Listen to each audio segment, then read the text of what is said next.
Mets win, baby, 7-5 over the San Diego Padres.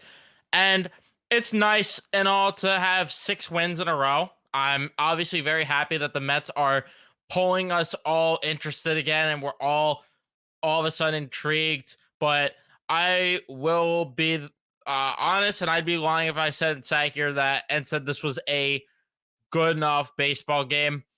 From the Mets perspective, I mean the Padres were just horrendous. The Mets kind of got bailed out by a couple different scenarios, specifically the fact that Wasam Kim forgot how to run the base paths.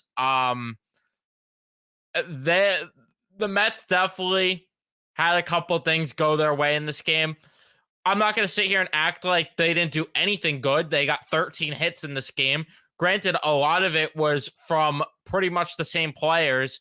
There was just not a lot of production through the entirety of the lineup. It was mostly heavy from the Franciscos and Daniel Vogelback, but I I'm having a hard time being super pumped about this win as much as I, of course, am excited that, again, like I said, they've now won 6 in a row and I'm interested.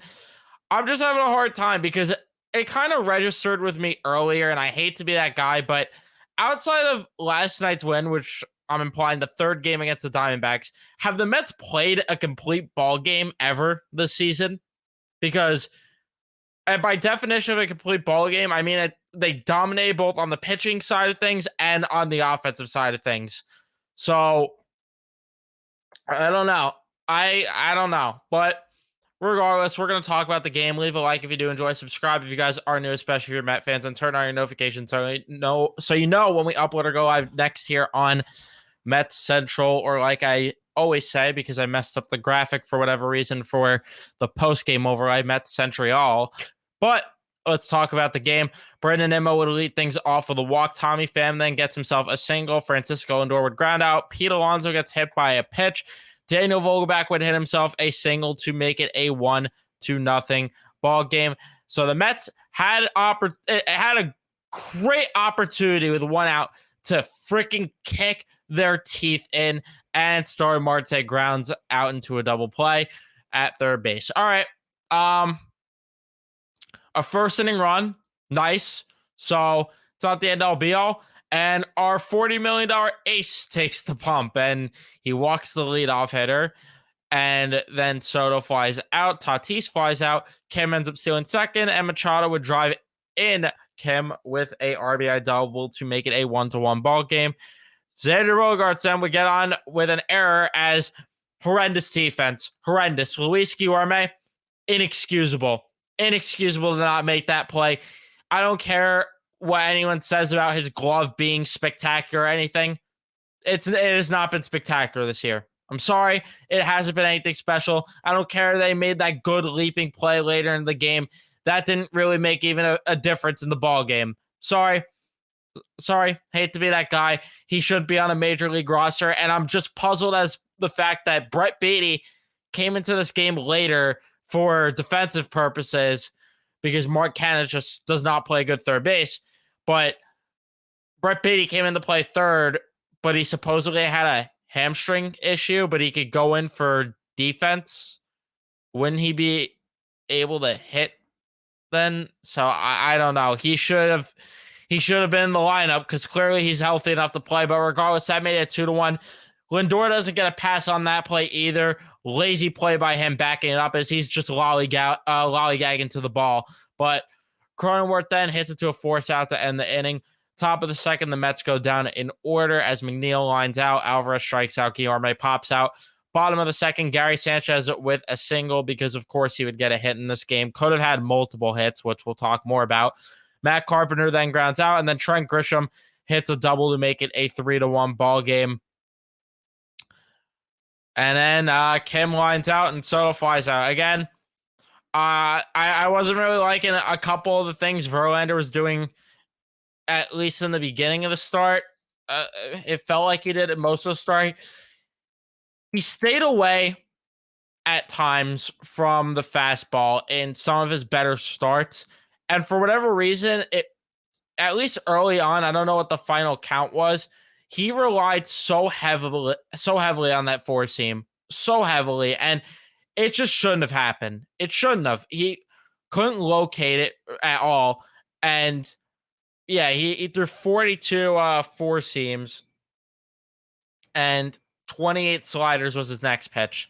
He needed to use the breaking stuff way more in this start, especially early on. It was inexcusable how much he was using that fastball, especially with the poor location. But regardless, top of the third, Brandon Nimmo strikes out, Pham grounds out, and then Francisco Lindor hits a opposite field home run to make it a 3-2 ball game.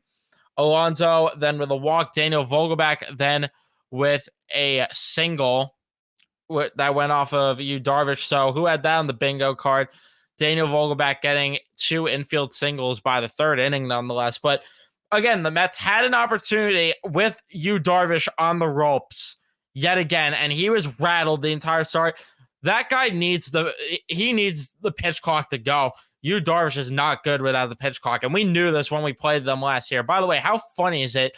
I forgot to mention this, that the Mets are playing the Padres again in a crucial series. Again, granted, last year was even more important because it was a wild card series, but you had Darvish pitch game 1, you had Snell pitch game 2, Musgrove pitch game 3. That is the order that the Padres are rolling out their pitchers this series. Pretty fun.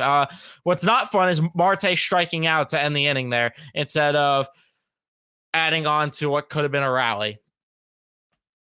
Marte was, we'll talk more about him. He got bailed out by this win big time. That's all I'll say. Bottom of the third, Tatis with a single. Manny Machado flies out. Verlander throws a wild pitch. Tatis is able to advance. Bogarts with a walk. Cronenworth with a single. And then, thankfully, Sanchez hits into a double play. So Verlander gets himself out of big trouble there. Top of the fourth, McNeil flies out. Alvarez with a single. Guillorme flies out. Nimmo flies out. That is the end of the inning. Bottom of the fourth, the Padres go down order. Carpenter pops out. Grisham flies out. Kemp strikes out. In the top of the fifth, Pham lines out. Francisco Lindor with a walk. Then Lindor ends up stealing second there. Pete Alonso grounds out, but Daniel Vogelbach with another RBI single to make it a 3-3 ball game. And then Marte, thanks for your only hit of the day being a useless single. Appreciate that. Granted, Jeff McNeil looked lost there as he struck out to end the inning. So don't get me wrong, he wasn't any better there. But regardless, bottom of the fifth, Juan Soto with a walk.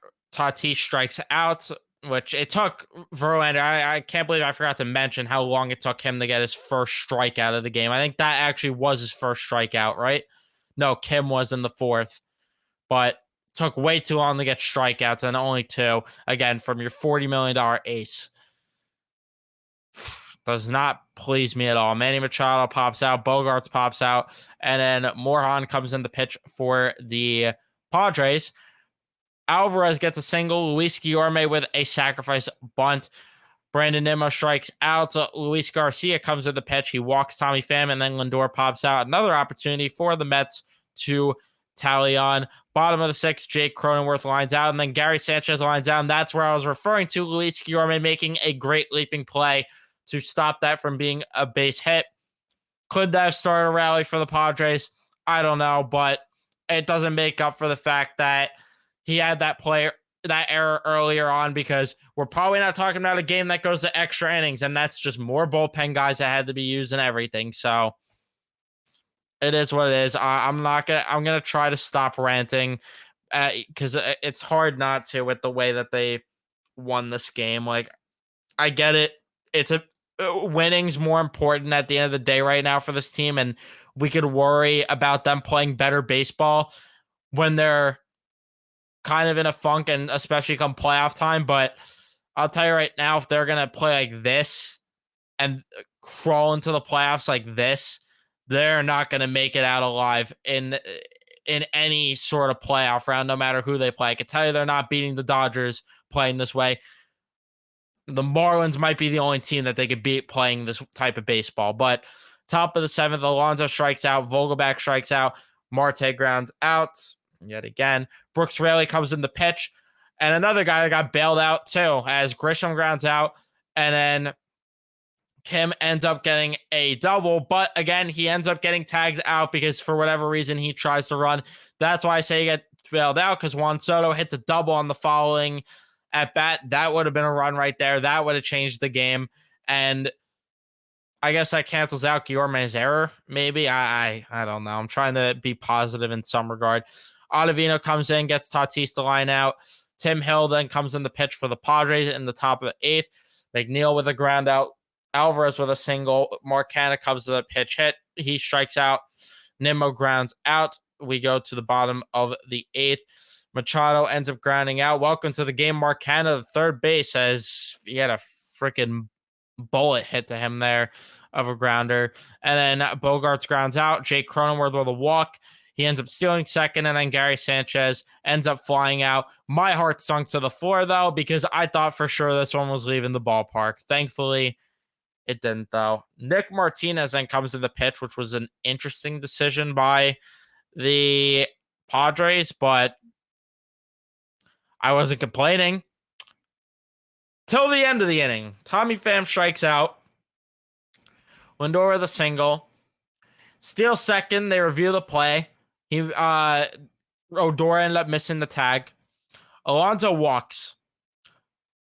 Vogelbach walks. DJ Stewart pitch runs for Vogelbach. And Starling Marte grounds it to the pitcher for the 1-2-3 double play ground out. You can't make it up. And you have Nick Martinez with the audacity to be celebrating like he did anything good. Shut your mouth and get back in the dugout. I hope he's happy with the result of this game, because you didn't do anything, buddy. You thought you were the main character. You didn't do anything, buddy. Buddy needed to chill there. He needs to chill. I don't know why he was celebrating as if he just won the Padres the World Series. Like, come on. But Marte, inexcusable. He got bailed out by this win also, big time. Drew Smith comes in the pitch, and that didn't make me feel comfortable as he allows some pretty hard contact to Matt Carpenter, who flies out. That one scared me. Grisham then strikes out. Odor with a single, but Soto hits into the force out. We go to the top of the eighth, where Tom Cosgrove comes in the pitch, and Jeff McNeil hits a double down the right field line to make it a 4-3 ball game. Thank you, Jeff McNeil, for actually coming up clutch. And then Francisco Alvarez would copy that as he hits one down the right field line to make it a 5-3 ball game. He's selling on the base paths. I love it. Mark Canha then grounds out. Nimmo ends up flying out. Brent Honeywell comes in the pitch. He hits Tommy Pham. A wild pitch allows Alvarez and Pham to advance bases. And then Lindor gets a RBI single to make it a 7-3 ball game. And that is when the fans hit the exits, because they knew that this one was over. And thank God he did get that single, because, oh my God. But another wild pitch there, and then Lindor goes to second, and then Alonso strikes out. Bottom of the 10th, Brett Beatty comes in to play third. Like I said, still weird. David Robertson comes in a non-save situation. Tatis flies out, and then Manny Machado hits himself a 2-run home run to make it a 7-5 ball game. Yeah, like I said, thank God Lindor got that single, because would have been a tied ball game, and we could be talking about the Mets blowing this game. Bogarts then strikes out, and then Cronenworth flies out. That is your ball game. Your final score, 7-5. 13 hits for the Mets, 7 for the Padres, 1 error for the Mets, none for the Padres. Your winning pitcher is Drew Smith. Your losing pitcher is Tom Cosgrove. I mean, I don't know what to say. I don't know. I'm very split on how to feel, because, like I said, every win matters, and I should feel happy that they're on a win streak and continuing it. And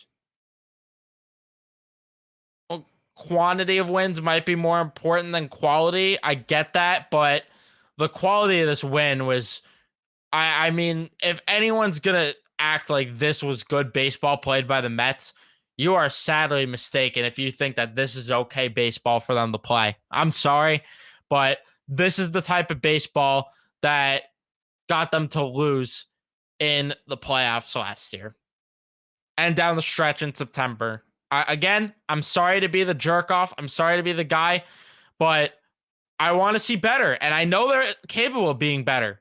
I know they are. They just showed it in Arizona. That's the baseball that I want to see. What we saw tonight wasn't good enough. It wasn't. I'll let it slide because they're on a win streak and because they've been playing better baseball. I'll let it slide for now.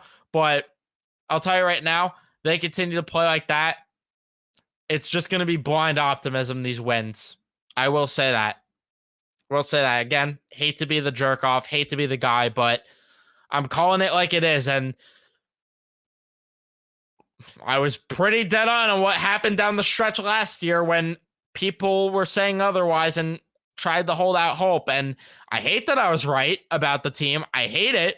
But at the end of the day, when you see and watch the baseball that's being played and the quality of baseball that's being played, you have a good understanding of what's going to happen with the team going forward. It's just the nature of the beast. But Verlander gives you 6 innings.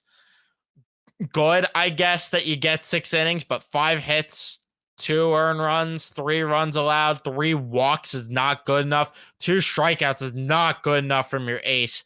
I'm sorry, but Verlander was just not good enough in another crucial start here. Which scares me to no end. Wasn't good in Atlanta, was not good enough tonight. He wasn't. The third run, obviously, he doesn't get charged with it, and it wasn't his fault by any means, and 2 earned run doesn't sound the worst, but you need him to give you more innings, and you need him to throw less pitches in innings and to get out of jams better and get more strikeouts. I mean, 2 strikeouts. Come on. Brooks Raley, again, he got bailed out in the way. He threw 2/3 of an inning, allowed 2 hits. Yeah, he's pretty lucky that Kim forgot how to run the bases. Adam Ottavino in inning a third of work, allowed a walk, but he was probably the Mets' best. You could argue he was the Mets' best pitcher for the night. So Ottavino, not bad. Drew Smith wasn't bad either. Allowed a hit, got a strikeout. Very happy with the effort from Drew Smith. Granted, that first at bat, like I said, my heart sunk to the floor. David Robertson, he's been good all year, but obviously tonight was not good. Allowed the home run, 1 earned run against him. I guess it is what it is. And if he's gonna let up runs, let it be in a non-save situation where the Mets still win. But that's still a little concerning that he ended up allowing it. I was confused because he wasn't charged with the other earned run, but I forgot because of the ghost runner. But 5 for 15 with runners in scoring position, 13 left on total for the Mets offense. Again, too many 0-4s in the lineup. Nimmo 0 for 5 with a walk and 2 strikeouts. Don't like it. Tommy Pham 1 for 4 with a walk and a strikeout. Mad performance. Lindor, though, he's been swinging the bat well. Finally got that OPS above 800, which makes me happy and makes me. I'm happy to see what Lindor's doing. I'm happy. I'm happy that he's starting to make me shut up. Keep doing it. 3 for 5. A walk. Love it. Love it. Give me more of this production. Alonso over 3 with 2 walks and 2 strikeouts. Sure, the 2 walks are fine, but I want to start seeing him hit the bat. I mean, 215 average, 223 OPS. You just want to see him hit more. His last 30 games, I wanted to see his stats because I feel like they haven't been good. Yeah, to say they haven't been good is a pretty big understatement. In his last 30 games, he's hitting 189, 297 OBP, 459 slugging. I mean, what would that put his OPS at? Like, barely above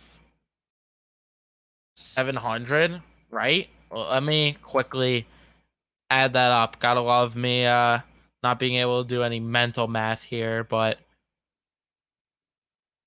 let's quickly see. Yes, 756. I mean, it's not the worst OPS, but that on base percentage is not good. Not good. And Pete Alonso, I would like for a bit better from him. Vogelback 3 for 4 today with 2 RBIs and a walk. Very good effort from Daniel Vogelback.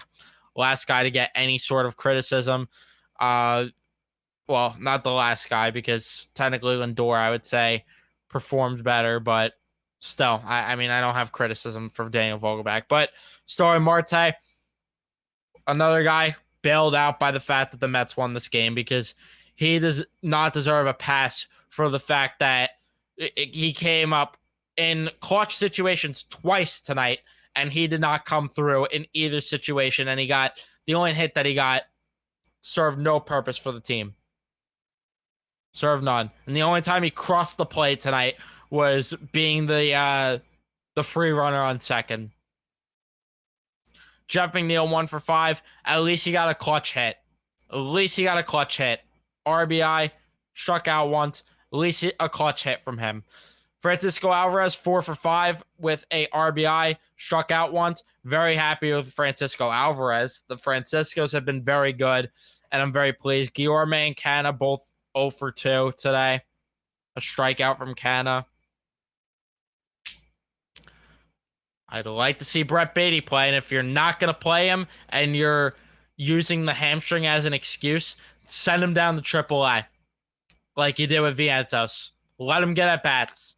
Do not let him rot on the bench. Please do not do that again because you're just going to destroy you're just going to destroy him that way. But I'm sorry for being negative in this video, and I'm sorry for being maybe a little overcritical with this team, but at the same time, I know they're capable of better.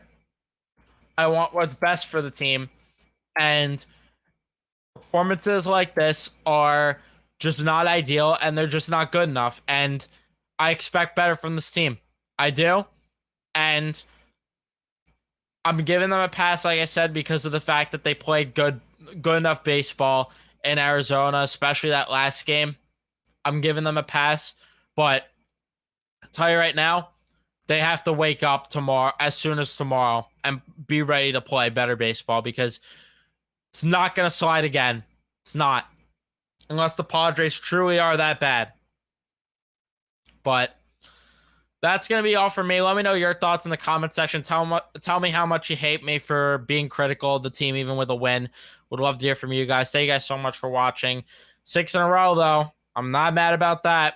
Not mad about that because they're making it interesting, and the fact that they have a chance to make the wild card makes me happy. And I guess maybe the quantity of wins is more important than the quality right now. And I'm just being stupid. I don't know, but you let me know in the comments. Leave a like if you enjoyed. Subscribe if you guys are new, especially for Met fans. Turn on notifications so you know when I upload or go live next. And I will see you in the next one. Let's go, Mets.